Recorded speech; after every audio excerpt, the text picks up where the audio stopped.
It's the Flying Dutchman!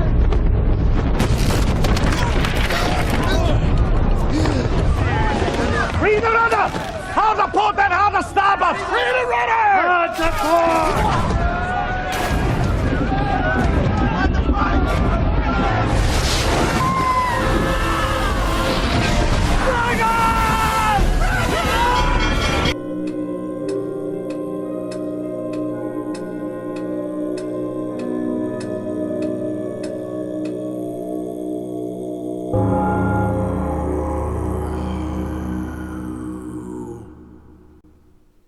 And hello, everybody, and welcome to another episode of 13 O'Clock, episode 37, as it happens.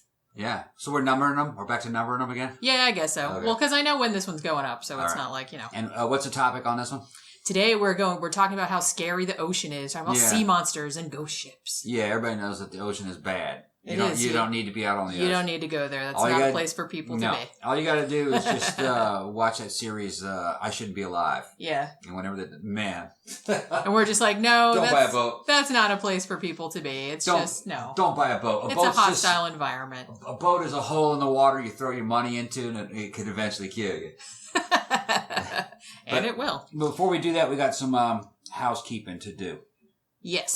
The Jenny's new book, Unseen Hand, the audio version of that is selling like crazy. And most of it is our listeners, and we really want to thank you guys. Yes, thank you very much. And, that's awesome. Yeah, so far I think it has 5 reviews. Yeah, on and it. it's also people are putting up reviews. I really appreciate that. Right, and we're selling. She's averaging like 2 or 3 sales a day, which is good for an audiobook that I haven't really done much promo on yet, except on here. I've done a couple other shows. Little shows, and I was on End of Days, and I was on Jim Harold, and I was on a couple other ones. Yeah. Now, another thing is that we've noticed that the way Jenny's books are being displayed on Audible are kind of crazy because Mammoth Mountain Poltergeist is not under Jenny Ashford. It's under Jennifer Ashford. Which I can't figure out how that happened. We don't know how that happened. I'm trying to sort that out right now. Like, it's not a huge deal. It's still on there, but it's like, it doesn't come up like under my author name. Right. So, and I'm not... On Audible. It does on Audible. It does on Amazon. Yeah, it's on my... it comes up on Amazon. That's fine. Right. But if you're looking for it on Audible... Yeah, it's screwed up the way they have it. So we're gonna fix that. Yeah, we're trying to fix that. And, also the audio codes. Oh, that's right. Yeah, I wanted to say my new book, The Unseen Hand, I still have some free audiobook codes. Not a lot, but if you want one, then you can contact me. You can contact me on YouTube. You can contact me on Facebook or whatever through my page, and I will send you a code if you write a review. It doesn't have to be long. It could just be a few sentences saying how awesome it is. Yeah, you don't... it's a fair... No, just kidding. Just like... Fair review, Yeah. But, and another thing is that we have some leftovers from the older books, too. I do, yeah. You may as well give those away. Yeah, so I'm not entirely sure they still work because I don't know if the codes have some kind of limit, time limit on them. How long they last. But I do have, for all my other books, House of Fire and Whispers, ROCHDALE Poltergeist, Mammoth Mountain Poltergeist, I have some free audiobook codes for those, too. Yeah, leftover. Normally we give them out to industry people, but they're not asking for them anymore because that book's been out for a while. So we might as well give them out to fans. Yeah, because I do still have a few left. Yeah. Right. So, like I said, it would be really, really cool if you write a review of it, because that's why I'm giving them out. Yeah, it helps spark sales in the books. Yeah. Pretty much everybody likes them anyway. Yeah, true. Yeah. The only other thing we had to mention, we were going to mention Spooky Empire. That's right. Now, Spooky Empire, they just had the spring one in April, and they have one in fall in October. I think it's the first weekend of October. I have to check. That's in Orlando. And it's here in Orlando. It's usually at the Orange County Convention Center.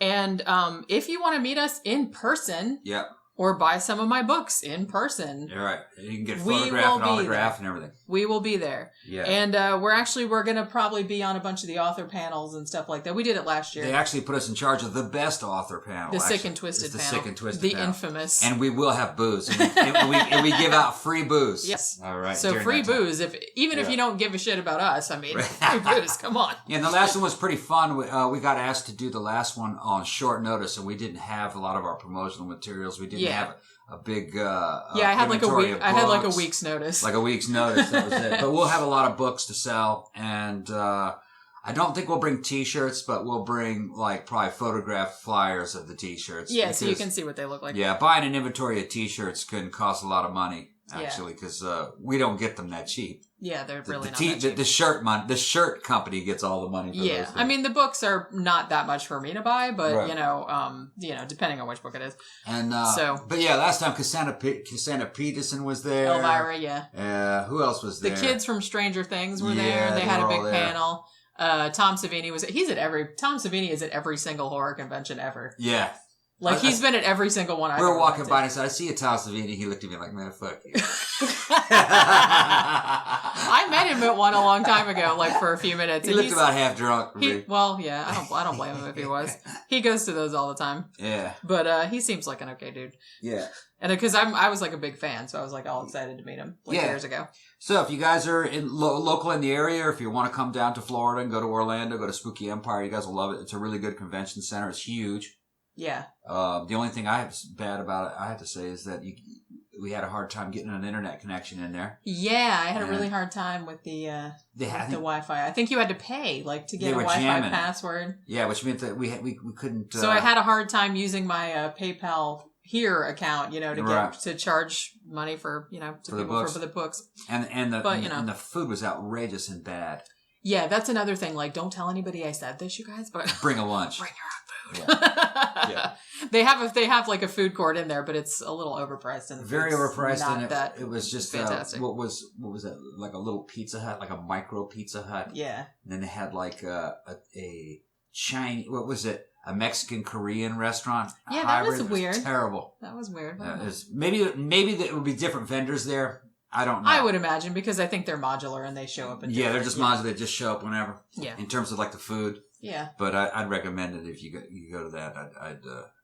I'd bring your own food. And I'd go to Publix, get a Publix sub, and then bring it in a cooler. And I think it goes on for about 4 days, huh? It's 3. No, it's 3 days. It starts like late Friday night, and then it goes through Saturday, and then it goes through Sunday afternoon. Yeah. So if you guys want to hang out with us, we'll be there. Yeah, we will be there all 3 days. As the date approaches, we'll hype it more. Yeah, pretty sure it's first weekend of October. I have to check. I'm not entirely sure.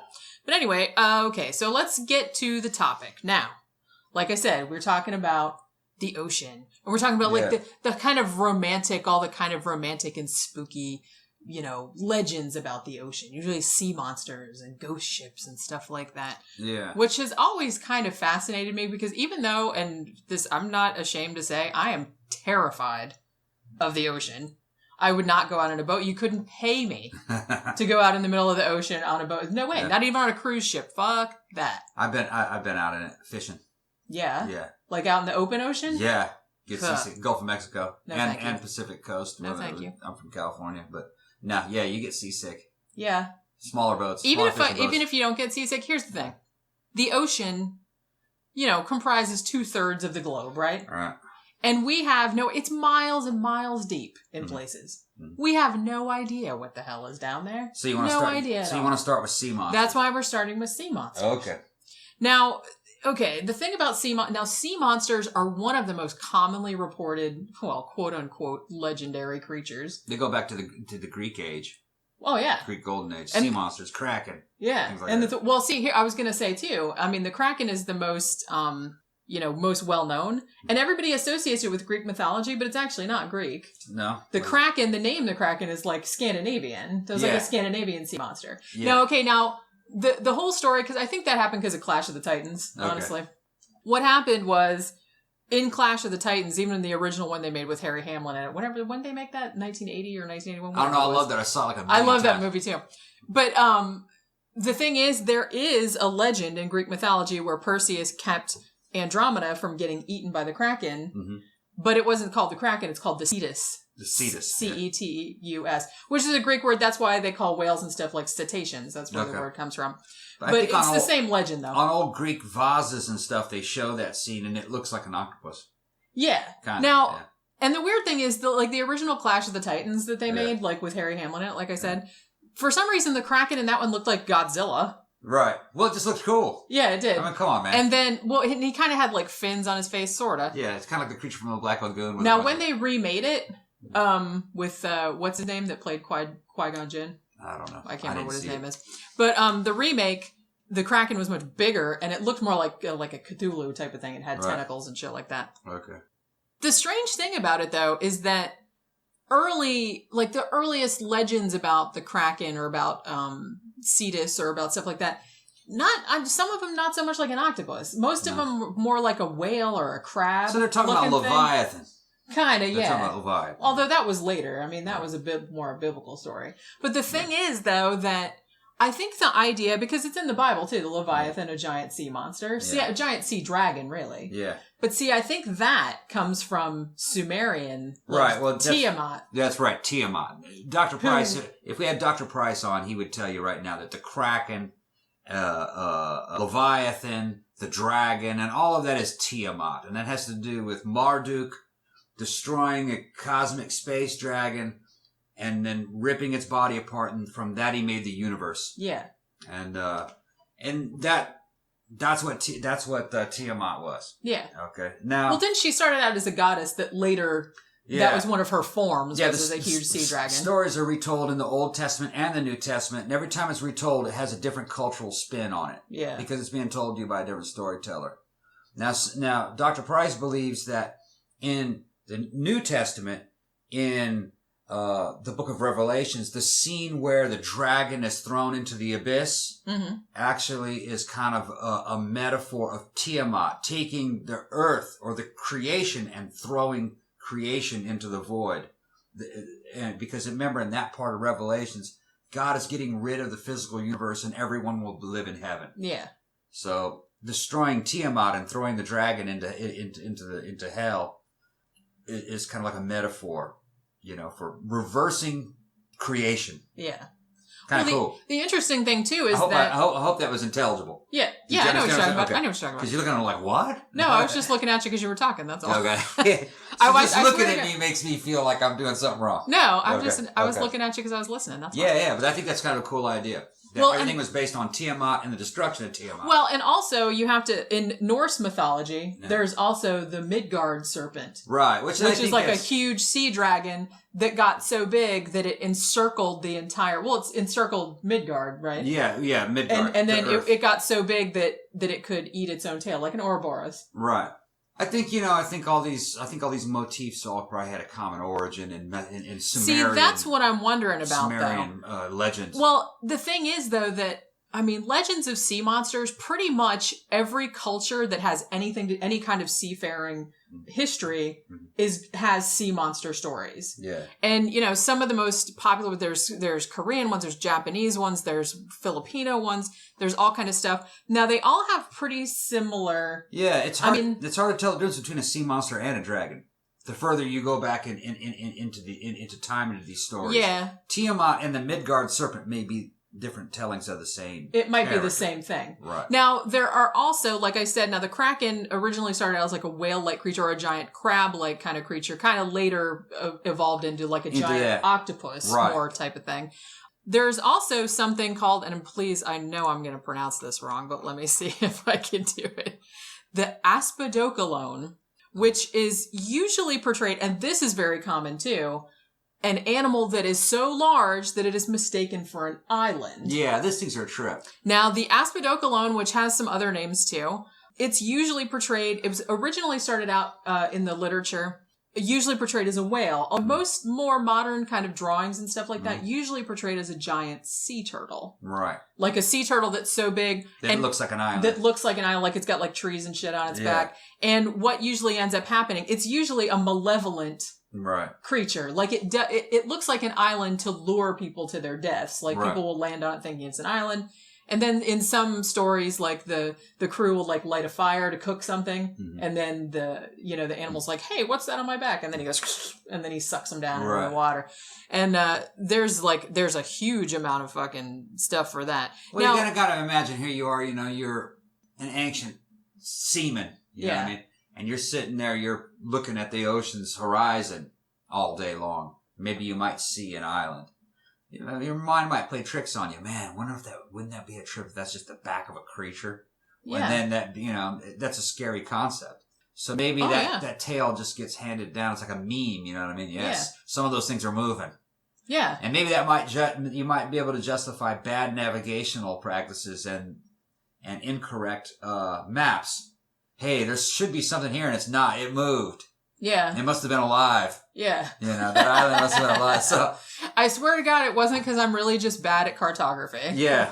Right. Well, you have to imagine the earliest maps, and I was going to say there's a map called the Carta Marina that I think it came out in 1544, and they said now around this time period when maps were not super accurate and they weren't really worried about it too much, they would often draw like these heraldic animals or sea monsters on it, but they're not really sure if people thought those were real animals or if they just put them on there as kind of decoration. You know what I'm saying? Well, you had a guy who was making a map, and he probably never been to sea or seen any of this stuff. He'd just seen other drawings. Yeah. So he's going to take his own spin on it. Now, one of the ones I always liked was, you know, like octopi, big, giant octopus and big squids, you know, tearing ships apart. Yeah. Which, you know, that concept is kind of plausible. Think about it. See, this is what I was thinking, because like we were saying about the one with the island. Yeah. I was like, look, if you were out on a ship and you had never really been on a ship before and you saw the back of a blue whale, those things are enormous. Yeah. It's like, I could see thinking that was maybe an island or at least a big, huge rock coming out of the water because they're huge. Or you see that and you go, well, how big can these things actually get? Right. And especially if you just saw part of it and you're like imagining that, it has like a bunch more like underneath the water that you're not seeing. I saw a video where guys were looking over the edge of a boat and there was a giant squid. Yeah. Which was, they're very rare. Yeah. But the giant squid is a couple feet underneath the water and it's getting a piece of meat off of a hook. Yeah. Because they had some bait in there. And that thing was huge. I mean, its body seemed to be the size of a bear with long tentacles. Yeah. If you were in the 1500s or and you're out at sea in the 1500s and you see that, that would freak you out. Yeah, you would shit yourself. You go, that might be able to get into the boat. Yeah. That's a demon. That's a damn monster. And, things like that have killed people. Yeah. In recent times, guys will be out in a small fishing boat. It's got low sides on it, and they've got a light. They're fishing at night, and they're attracting the fish. And then just out of nowhere, boom, tentacle comes out of the darkness and pulls the guy into the water, never to be seen again. You might think, man, that's crazy. That doesn't happen. No, that does happen. Yeah. It's called the Humboldt squid. Yeah. And the Humboldt can get to be the size of a leopard, and they are ravenously hungry. They're intelligent, and they can see above the water, and they go, what's that? Oh, him? He's not that big. And boom, it pulls you into the water. Yeah, and there'd be nothing you can do about it. There's nothing you can do about it. That thing's the size of a leopard.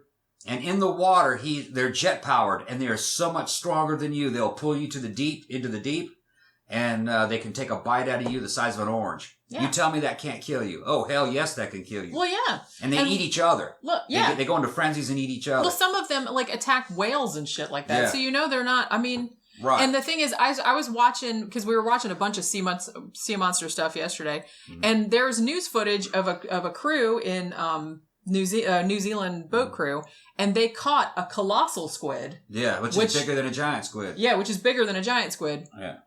And they actually, it was hours-long struggle to get it, because they wanted to take it back for science, even though that wasn't, what their mission was, but they caught one anyway.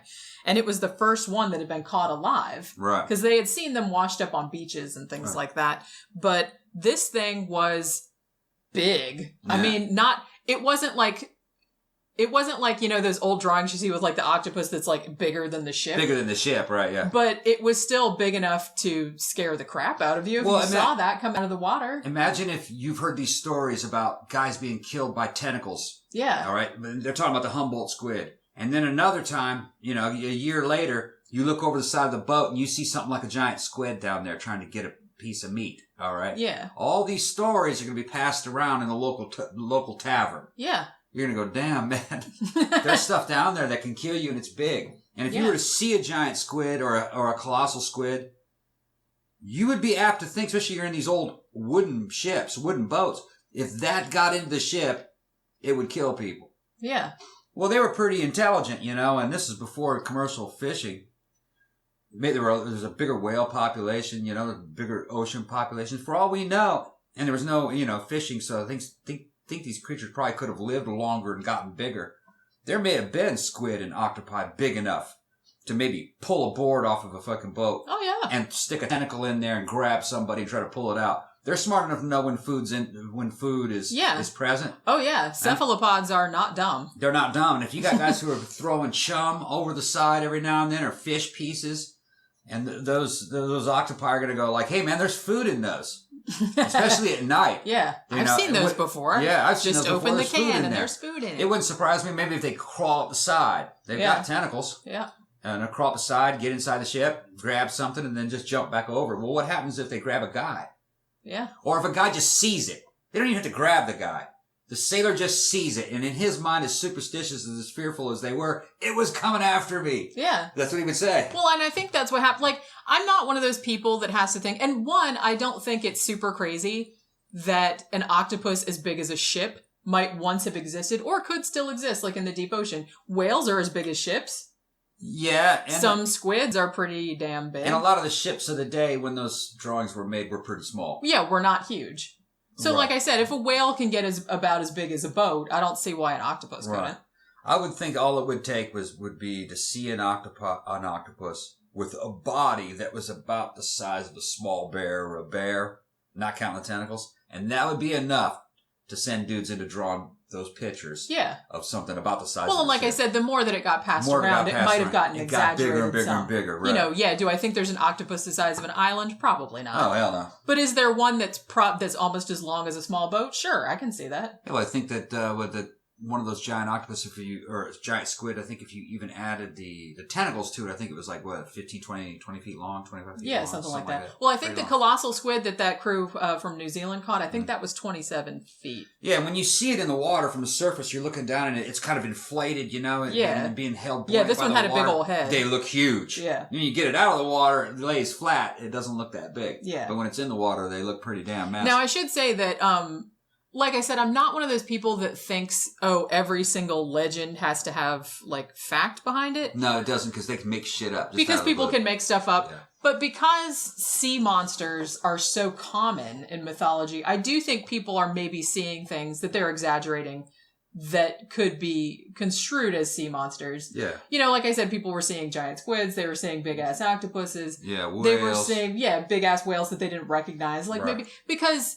Look at the scary shit that's in the ocean that we do know about. Right. Even stuff that's not big, is real scary looking. There's really scary looking shit down there. Yeah. And I'm willing to concede that maybe before commercial fishing and before, the ocean had been much explored, right.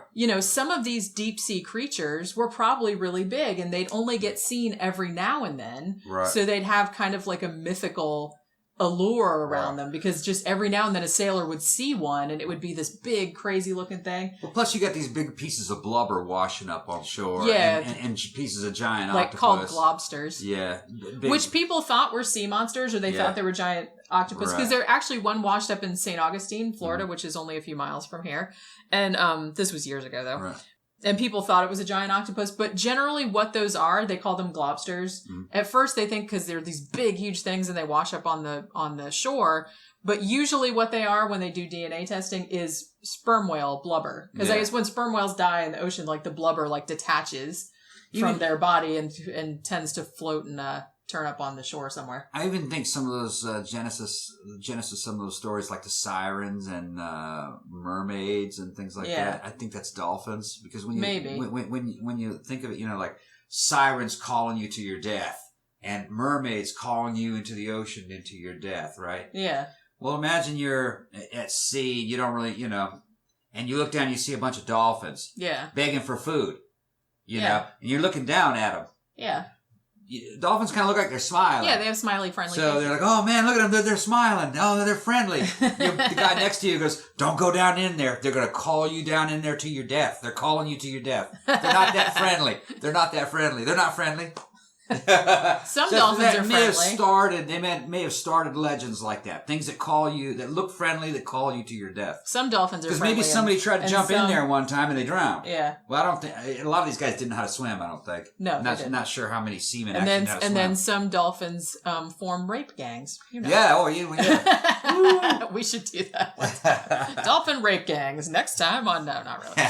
But, well, it's funny because a lot of times, people say, the mermaid thing came from manatees or dugongs or whatever. And I'm like, I don't know, man, because manatees are cute and everything. Well, they're kind of ugly cute. They're slow. But they're slow and they're really, really fat. Yeah. And I was like, for somebody to mistake that for a mermaid, like a human woman with a fishtail, you'd have to be really lonely or really hammered. It's something that is cute and interactive. So I would say probably maybe dolphins or maybe seals. But I think they knew what seals were.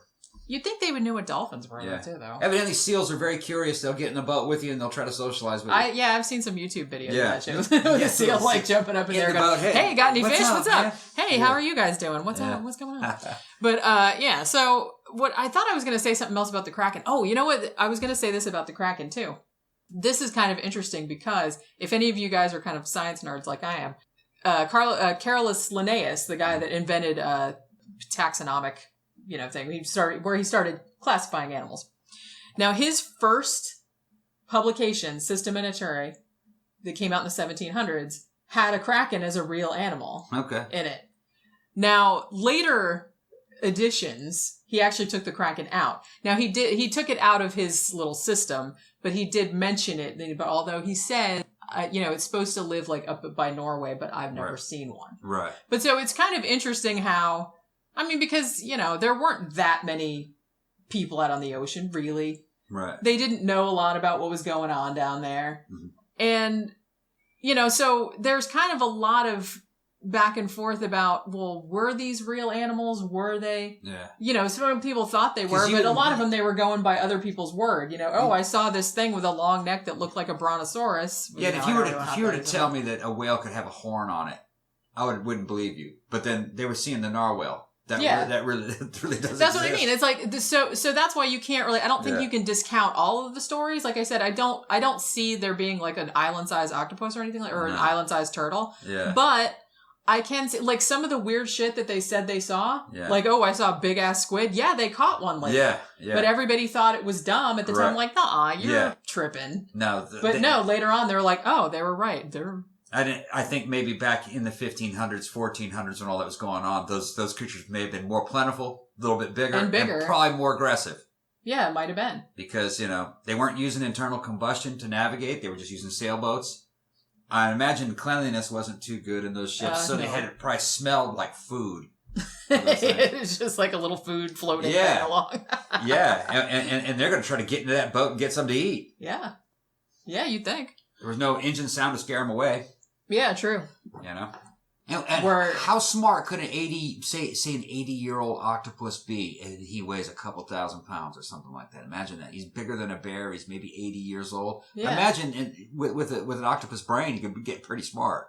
Yeah, he might be like some of those old octopus. And I don't really know if there's, ocean animals tend to get larger if there's enough food to sustain them because there's no really limit to. Yeah, it's like alligators. There's no limit to how big an alligator can get. Yeah, there's, if there's enough food around for them to eat and nothing else kills them, then they just keep growing and growing. And I think the same is true. They don't even know how long an alligator can live. No, I don't think they do. They don't know. And I've seen, I don't know. Like they say that alligators that they've had alligators that are over 100 years old and they're just as healthy and just as energetic. Yeah, as they seem to not like. They don't age in the same way. I don't know, but maybe crocodiles are the same. Yeah, I don't know. I don't know. The biggest alligator I've ever seen probably about 19 feet. Yeah, we're in Florida. We actually see these things. What's funny, you guys? I was driving from Orlando to DeLand one time, and I saw an alligator running across the highway. Running. Yeah. And I was like, I had to stop. Like, I was like, oh my God, did I see an alligator just hauling ass across the highway? Yeah. And he almost got hit by a car. The local news here is awesome. Not only do you hear a lot of Florida man stories on the news, but you also hear every time these guys go out golfing in these big golf courses, there's always a giant alligator found in the golf course. They're out there golfing and like a 24-foot long alligator just hanging out. See, people thought that picture that went around the internet went viral. They thought that was fake. That was not fake. That was a real alligator. Yeah. And back in the day, that would have been considered a dragon. Well, yeah. So, alligators scare the crap out of me, you guys. They really do. And if you're ever in Florida, and since I mentioned St. Augustine earlier, I think it's still there, the alligator farm. Yeah. Now, they used to have as a crocodile, and I think he was from New Guinea, but his name was Gomek. And he was like the biggest crocodile ever found. And I saw it when it was alive. He died later, and they stuffed him. And so there's a display of him stuffed. He was a lot more impressive when he was alive, but it's still pretty impressive when he's stuffed and dead. Damn. That dude, not so much how long it was. I think he was 24 feet, 28 feet long, something like that. But more impressive was his girth, like how big around his stomach was. Right. You could probably just crawl into his mouth without him even feeling it. There's terrifying. Well, I'm not a marine biologist or anything, but if memory serves, I think octopus live to be very old too, some of them. Yeah, I think they do. I think even the small ones can live a long time. Yeah. The small ones usually die because they get eaten. Yeah. But something that's really big out in the ocean can survive a long time because, it doesn't have as many predators running after it. Yeah. So, who knows? Maybe something like these giant octopus that you're talking about. What was the other thing? The colossal squid. Maybe something like that could live to be 150 years old. You don't know. And honestly, how big is it after it's been 150? Yeah, if it just keeps growing. And if you don't believe me, watch Jeremy Wade on the River Monsters. River Monsters, yeah. You wouldn't believe how big a freshwater lake fish could get. A catfish. Some of those catfish he catches are horrifyingly large. Some of those medieval woodcuts where it shows all the bounty of the village. And, hey, we have this much fruit and this much bread and this cow and next to it this fish, and the fish and the cow are the same size. That wasn't a lie. There were actually fish that were being caught in those days. Well, I've told you that I've seen grouper that were about as big as a cow. About as big as a cow. So that's not crazy. They didn't have fishing abilities, so it was rare. Once a fish got to a certain size, they didn't have the block and tackle to catch it. Yeah. And usually they got those big old fish like that by draining a pond. Yeah. There's all these big, huge fish. Yeah, big old fish. Go get them. Yeah. Go drag them out of the water. Yeah. Okay, so we've got to the midpoint right now, so we're going to take a break, and when we come back, we are going to start talking about ghost ships. Oh, yeah, there's some good ones on this one. Yeah, we got some good ones on this one, so we'll be back in just a couple minutes. Watch out. There's a new terror taking over kitchens around the world. Thrills, chills, mad cooking skills. It Cooks, a weekly podcast brimming with recipes, tips, food finds, seasonal specials, and guests galore. Hosted by horror author Amber Fallon, hey, that's me, a foodie with over 20 years experience cooking, baking, and generally making a nuisance of herself. You've watched Food Network, you've read cookbooks, but nothing can prepare you for It Cooks, coming to a device near you. Subculture Corsets and Clothing is our favorite store for unusual clothing, shoes, and accessories. They offer a wide selection of men's and women's clothing at great prices. Subculture also offers a cool selection of shoes and accessories. Steampunk, gothic apparel, retro, corsets, and so much more at Subculture Corsets and Clothing. Check out Subculture online at subculturecorsets.com. That's subculturecorsets.com. Make sure you use the discount code 13o'clock for a 10% discount. Subculturecorsets.com or visit their store in Jacksonville, Florida, just off I-95. Ladies and gentlemen, Project Entertainment Network presents the Mondo Method. Introducing the mentor, he's the greatest manager of all time, Mondo Guerrero. And parts unknown, up-and-coming superstar, the Great Buddha. Okay, so their names are really Armand, Rosamilia, and Chuck Buddha. And old man Armand is going to teach whippersnapper Chuck how to write a book. And maybe you too, while they're at it. With marketing morsels from Aaron Sweet Almahari, exclusively on Project Entertainment Network.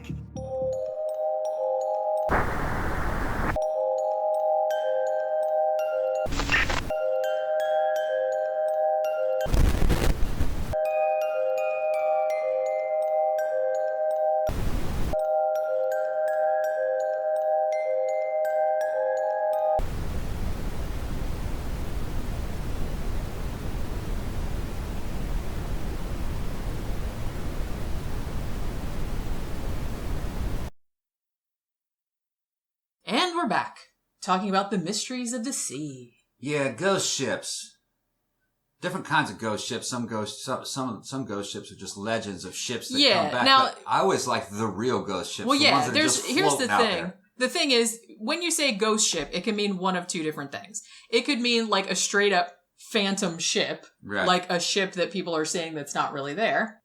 Or it could mean a ship that is just floating around out in the ocean with abandoned no crew. at sea. That was abandoned at sea. I always found that really creepy. It is very creepy. Because in history, there have been some of these things have been huge, the size of a skyscraper, and it's floating around out into the ocean for sometimes up to 30 years with nobody on it, except maybe cannibalistic rats, cannibalistic inbreeding rats. And that wigs me out.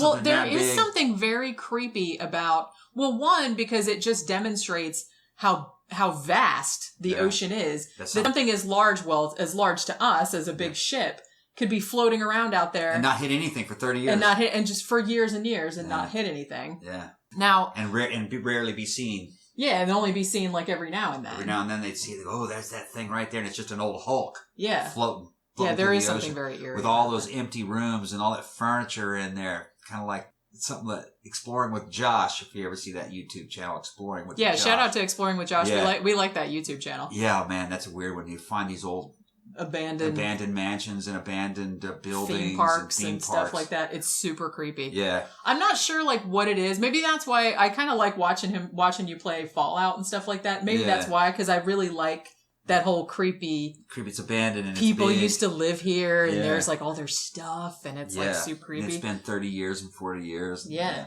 But the thing is that, well, okay, now probably the most famous phantom ship obviously is the Flying Dutchman. Yeah. Now, they're not sure if that was actually based on a real boat or not. All right. Legends of it actually came from sailors' folklore. Like sailors started reporting that they were seeing this ship. And initially, it was reported as being like a bad omen, like there was going to be bad weather coming, usually hurricanes or something like that. They would see this ghost ship over the horizon. Now, they also said that if you hailed the ship, then you would get like ghostly messages. Like people on the ship would ask you to send messages to their relatives and stuff like that, who of course are long dead. Right, yeah. You know, but it was almost always seen as a bad omen. Now, the actual, all the real details about the Flying Dutchman story didn't really coalesce until later on. It probably got most popularized when Wagner wrote the opera about it. He added that whole thing about the captain, because the whole thing about it was that the captain was supposed to be either in league with the devil or, kind of defying the gods, like sailing against the wind on the Cape of Good Hope or whatever. And so he was kind of cursed to sail around forever and never come to a port. And, in the opera, in Wagner's opera, which was actually based on a book by Heinrich Heine, I think his name is, that was the first time where they said that the captain could be redeemed by the love of a good woman or a woman that would die for him or something like that. And he does find one at the end. Now, people have claimed that they saw the Flying Dutchman. I mean, even up until the 1800s, 1900s, people claimed that they saw it. Whether that's the case or not, because here's the thing. There is a very rare optical illusion that can cause you to see things that are like over the horizon on a ship, like refracted in the clouds. Right, yeah. Usually it's upside down though. I mean, usually you'd see it upside down up in the sky, but not always. It depends on atmospheric conditions. So it's not so much that these people have been at sea too long or something like that. They might actually be seeing a ship in the sky. Right. Although, like I said, in later times, I think it's probably less likely that that's what they're seeing because it's an old looking ship. Right. You would think that nowadays they would see one that was more modern looking and then they would know that it was kind of like a thing. Right. But, so that's kind of, an example of like a phantom ship. But like I said, other kind of ghost ships are just ones that were like abandoned. Yeah. And some of them were abandoned for no reason or no reason that they know of. Right. And probably the most famous of those was the Mary Celeste. I mean, everybody's kind of heard of that one, right? Yeah, that was a ghost ship, but it wasn't a ghost ship for very long. Yeah. Because they reclaimed it and resold it and it put it back out to sea. But it was weird. They found that ship and the crew was gone. Yeah, and there wasn't anything wrong with the ship. Not really. That they could figure out. Like, everything was fine. Yeah. Like, all their stuff was there and stuff like that. So they don't know if some kind of... Because wasn't there a bunch of barrels of alcohol? It had a bunch of barrels of alcohol in it. The crew was gone. I think some of the hatches to the hold were open. And the one lifeboat was missing. And it was trailing a broken rope. A broken rope. So...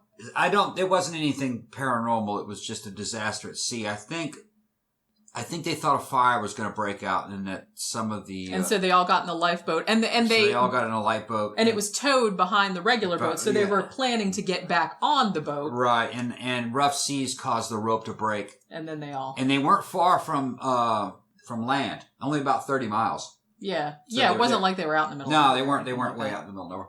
And the dinghy broke free, and the people were lost at sea. They don't know where the dinghy is. The dinghy probably capsized. Yeah. And went down. And I don't think that they were out there in that dinghy from, weeks and. God, I would hope not. That'd no, be awful. I think it capsized probably pretty right away. Yeah, Probably. That's probably better, honestly. Yeah. But to go right away instead of just like languishing out there and just finally dying of thirst. Yeah, as seen on I Shouldn't Be Alive. I know. We keep bringing that show up. That show just those were the most fascinating and scariest ones to me. Because I think I was going to say it before, but all my worst nightmares from childhood were about the ocean or about being pulled down into the ocean or being swimming in the ocean and seeing like a humongous monster passing by me. If you're going to die at sea, you want to die at sea right away. Yeah. You want to drown. Yeah, Get it over with. You don't want to be bobbing out there for a week dying of dehydration. Well, and also I don't want like an open water type situation like that movie where they just bobbing out there in the water and then they just slowly get picked off by sharks. No, thank you. No, thank you. That sucks. Okay, Men of the sea were badasses for a reason. Yeah. For real. Yeah, they were also scum for a reason because you don't want to be a scum. You were almost forced out there because you couldn't live on land the way you were. Yeah. But some of the other ghost ships, probably one of the best known ghost ships, and this turns up on like a lot of lists around the internet of like creepy ghost ships and stuff like that, is the Ourang Medan or Ourang Medan, I guess. I'm not sure how you pronounce it. And this is it's a good story. Like, it happened in the 40s. It's either 1947 or 1948. Accounts differ. But apparently there was a ship called the Silver Star, and it got a distress signal. And I think it happened in the Malacca Strait. It got a distress signal from a boat and went to check it out. Now, they found this boat called the Ourang Medan. It was a Dutch boat. And evidently, everything was okay on the boat, except all the crew were dead. And... Now, were they frozen or were they all had... They were dead in place, frozen on their backs, pointing fingers. And they all had looks of terror on their faces. Even the dog. Yeah, the dog too. And that... but nothing else was touched. There was no blood. There was no... And a transmission was sent out. That's right. That's what the distress call was. And the guy died in the middle of giving his distress call. Yeah, the last thing he said was, "I die." Yeah. The rescue ship shows up, finds them all like that, and then a fire breaks out. They have to get back on their own ship as quickly as possible and move away from the ship, and then it exploded. Yeah. Because they were carrying some kind of contraband chemicals. So the story goes. But total bullshit. Yeah, That's total bullshit. Now, there are pictures online of like the newspaper article and stuff like that, but it should be noted that there was no ship ever registered called the Ourang Medan around that time or in any country around there. The Silver Star was a real ship. Yeah. But its logs don't show them rescuing that ship or anything like that. So I kind of think that one is sort of made up. It's a legend. It's a good story though, like with all the... Now, there were some other ones, like the Octavius. Now, this was back in 1775, and... The ship was in Greenland, right around Greenland, and they found the ship. Ship was fine, but all of the crew members were frozen. Like, even the captain was frozen, sitting at his desk, like, with his pen still in his hand, like he was writing in his log. Yeah, and he was saying, like, no food, 71 days. Yeah, I'm the last one alive, or something like that. That's pretty spooky. I wonder if that really happened. Oh, yeah, I think that probably did happen. I mean, could they just, like, flash freeze, just, like, sitting there at the... No, you fall asleep. Oh, okay. You fall asleep and then you die. And then you freeze to death? Yeah, and then your body freezes. I guess. Well, see, that's pretty plausible because they were up around Greenland. Maybe it just got super cold and they all just kind of froze to death. Yeah, I don't remember the details of what happened. They, I think that ship was damaged, wasn't it? See, I don't know about that. It was really cold. Yeah. And it was a whaling ship. And, that's like pretty... They were frozen by the Arctic cold. They found it like 13 years after it had disappeared. Like another ship called the Herald found it. So... that was floating around out there with frozen guys on it for 13 years. Well, if enough of the crew dies from hypothermia, okay, one day, there won't be enough crewmen the next day to pilot the ship. Yeah. That could have been what happened. Yeah. And evidently the last guy said that he was on there 71 days without food. Yeah, but there was bodies to eat. That's what I'm thinking. I think he probably and you keep fish. Yeah, true. But, the thing is, to me, it's creepier. Like, I think another one that turns up on a lot of ghost ship kind of things is the Joyita. That one doesn't seem quite as... I mean, it's still creepy that they found this ship and everyone was gone and they don't know where they were. But that seems to me less creepy because the Joyita, when they found it... That's a little bit. It was a little ship. It was half sunk. You're right. Which...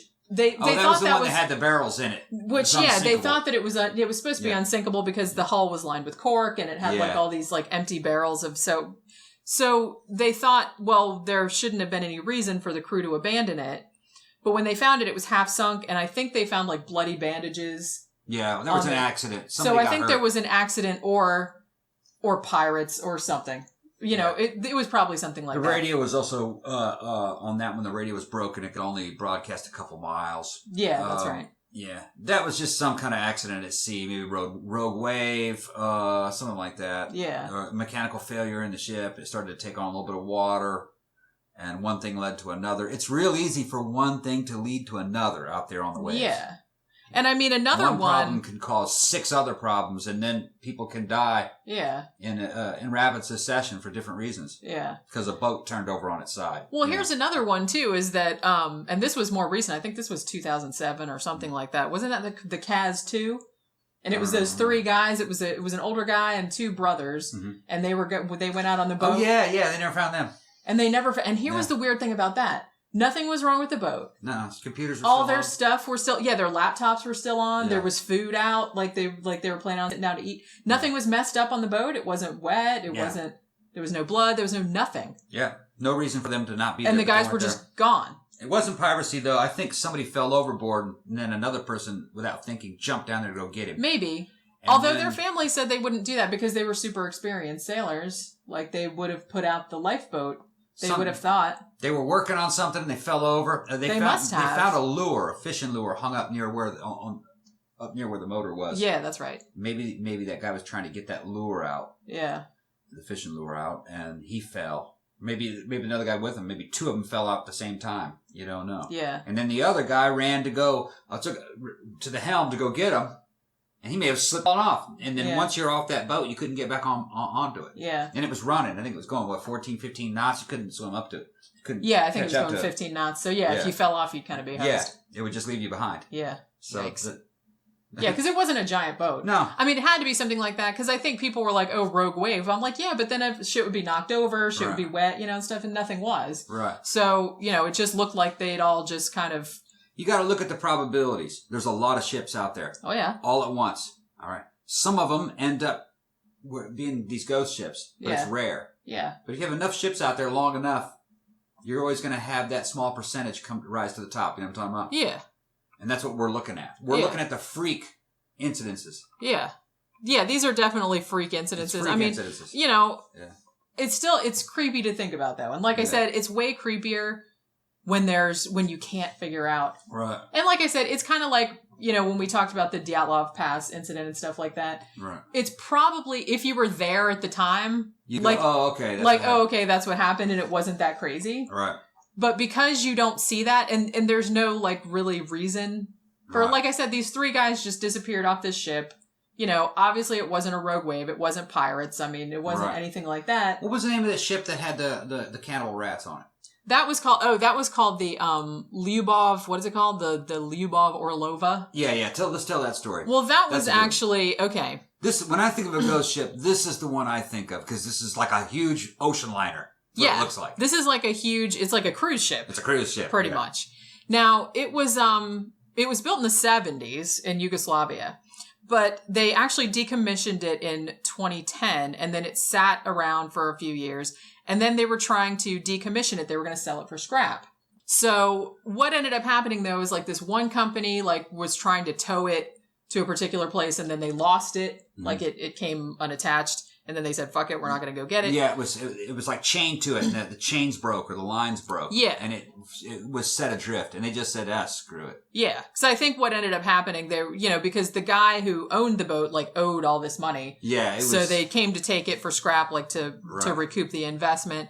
And the crew that was on there, they hadn't been paid in a while, and they were just like, "Fuck this ship," you know what I mean? Right. So it got towed around and stuff like that, and then finally they thought, well, it's not really worth it, towing it to any particular place anymore because it had been so much trouble. So they just basically let it loose out in international waters to kind of float around. And it came into the news in 2014, I think it was, right? Because I think a British newspaper reported that it was floating around out there and it was full of rats. It was full of cannibal rats. Yeah. And this inbreeding cannibal. Yeah, and this newspaper said it was going to come aboard in England, just like Dracula coming on at Whitby and all the rats coming out and shit like that. I think that's probably where they got the idea from. Now, but I don't think that was the case. The Lubov, how do you pronounce it? I'm not sure I'm pronouncing it. The Lyubov Orlova. Orlova. It's actually it's named after a Russian film star. Okay. That's her name. So her name? Yeah, I think that's a woman.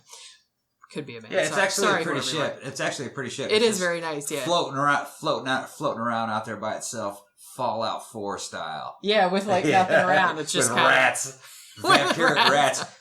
You go to one of the berths and you get your room and spend the night in it by yourself out there in the ocean at night, right? And the rats eat you. Oh, dude! You spend all night fighting rats. That's some Salem's Lot shit right fighting there. Cannibal rats. Imagine that. God, you're just this is middle creepy. of the night. You hear them running around inside the ship. This is creeping me out. Inside the bulkheads. Yeah, I'm not saying that. I'm not. So tell what happened to the ship. What happened to the ship? Well, eventually, it's still out there, as far as I know. Still out there. It's just floating around. It's just floating around. It's been out there since when? Since 2010, something like that. Yeah, no, 2013. 2013. So okay. yeah. Now, what was the one that we had read about? It was out there for 38 years. Oh yeah, which one was that? That wasn't the Bechimo, was it?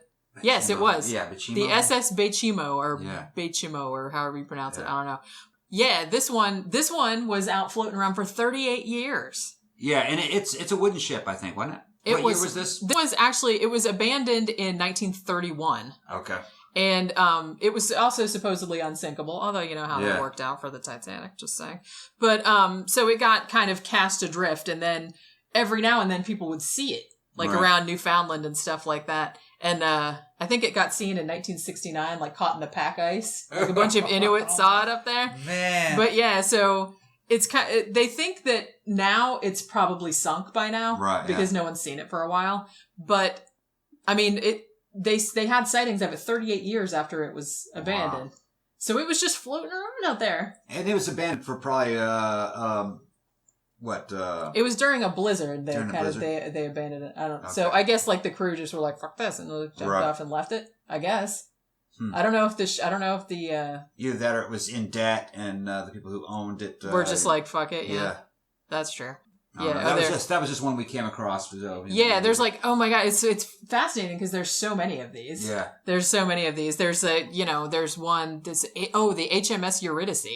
Imagine you're out there in the ocean, right? It's nighttime. I'm you're in one of the little small pleasure yacht or something, on vacation, and you're out there you're out there, and something huge moves off, comes alongside you, and you look, and it's that ship out there for 37 years. That's creepy. That's creepy. Yeah, really creepy. Not to be quite on this rusted hulk. Not quite as creepy as if I was looking out the ship and there was a giant thing that came in. There was a big eye looking at me. Yeah. That's slightly more creepy. Or a bunch of millions of little red rat eyes staring down at you. Trying to jump off the boat to get on your boat. Oh my god.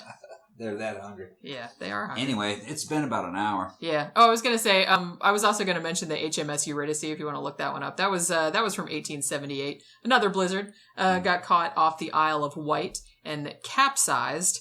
And then people started seeing it later on like a phantom ship, right around where it capsized, because 317 people died in the wreck. So people still reported seeing the scary ship.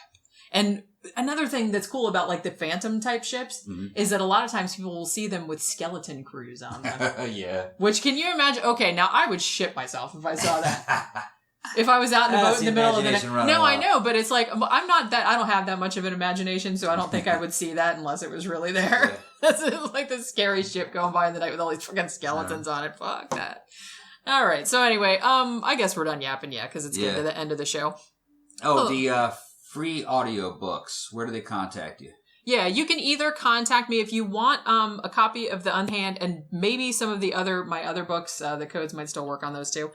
But we'll see. We actually could use some more reviews for Mammoth Mountain Poltergeist. So if anybody wants a free copy of that, we need to get. Yeah, because I think should we wait until we get that thing straightened out? It'll be straightened out if you. Okay. I mean, I'm sure they'll straighten it out pretty soon. But so if you want a free code for some of my audio books, and you would like to write a review of it for me, that would be awesome. Just contact me. Either send a message on YouTube to 13 o'clock or. Contact me on Facebook on the 13 o'clock podcast page or whatever. Right. And I'll get back to you as soon as I see your message. Yeah, they range from, I think the shortest one is about an hour and a half. The longest one is 11 and a half hours. 11 and a half hours. That's the new Unseen Hand. People are liking that one. And it is like a one-stop shop. It's over 100 cases of poltergeist cases that go back to almost the 1500s when they started. But the reviews are pretty good. People like it. Yeah. People like it. The other ones are about individual cases. Yeah. And so I think, I forgot to give a shout out to Project Entertainment Network. That's right. We're number 3 on for this past month. Yeah. Yeah. Okay. So our numbers went up again this past month for April. Yeah. Of our downloads for our audio. So thank our podcast. Yes. People. Thank everybody for listening to the show. Yeah. It's getting bigger. And we're glad you're liking it. And like I said, if you have any ideas for topics you want to do, let me know. I know we've had a couple suggestions that I have on my list. We need to have another guest again. Maybe we'll have we haven't had one in such a long time. We'll have AGP back. We should have Angry Gay Pope back on because he's a good guest. He's funny. Dr. Price said he wanted to come back on too. Maybe do something about Lovecraft. Because he also I did want to do a Lovecraft show with him actually because we had him on before doing biblical mythology because that's his main thing, but he also is a Lovecraft scholar. Yeah. So that would actually be kind of cool if we had him on for that. So we'll have to get in touch with him and see when he can do it. All right. So hope you have enjoyed the show and go and like our Facebook page and follow us on Twitter at 13 o'clock podcast and go to www.zazzle.com/13 o'clock. And buy our t-shirts. Yeah, get some t-shirts. Play a song, Jenny. I am going to play a song. Play a song. All right. Bye. Let me tell you a tale, a very scary tale about 2 boys who were surfing one day on a very weird beach round Dead Man's Point where there are haunted sea caves, they say. And strange sea monsters have been sighted there. If you're traveling in the area, beware, beware.